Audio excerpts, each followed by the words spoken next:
یہ اپنی انڈسٹری کو لے جا سکتے ہیں, ان کی ضرورت ہے, اور بھی آپشنز ہوں گے ان کے پاس. کیا ہم ان کے لیے موزوں ماحول فراہم کر سکیں گے؟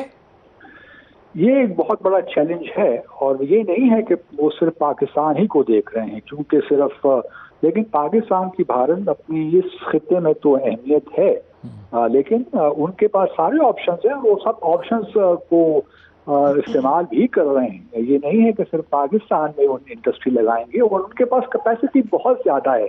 اگر پاکستان کو کچھ اس کا 20% بھی مل جائے تو ہمارے لیے بڑی اہمیت کی بات ہوگی. ہماری اکانومی کو جو بوسٹ ملے گا اس سے وہ شاید انپریسیڈنٹڈ ہو. تو ہم یہ نہیں کہہ رہے کہ صرف ہمارے ملک میں انویسٹ کریں, کیونکہ صرف سی پیک یہ کوریڈور تو نہیں ہے, اور بھی 6 کوریڈورز بن رہے ہیں. تو چائنا سب میں انویسٹ کرے گا, اور یہی اس کا لانگ ٹرم پلان ہے کہ تقریباً 60% دنیا میں کنیکٹیویٹی ہو جائے, اور تقریباً 2.5 سے 3 بلین لوگ آپس میں انٹیگریٹ ہوں. تو یہ ایک بڑا لانگ ٹرم ویژن ہے چائنا کا, اور اس کو اسی کانٹیکسٹ میں دیکھنا چاہیے. صرف پاکستان کی بات نہیں ہے, لیکن پاکستان چونکہ اسٹریٹجک پارٹنر ہے, اس خطے کے خاص حالات ہیں, یو ایس امریکہ کو انڈیا کو پروموٹ کر رہا ہے as a counterpoise to China. تو ہمارے لیے اس کانٹیکسٹ میں اپرچونیٹیز بڑھ جاتی ہیں کہ ہمیں چائنا سپورٹ کرے. اور میرا خیال ہے کہ اب اگر اس سال چائنیز پریزیڈنٹ بھی وزٹ کرتے ہیں پاکستان کا, تو یہ اور زیادہ ری انفورس ہو جائے گا یہ ریلیشن شپ.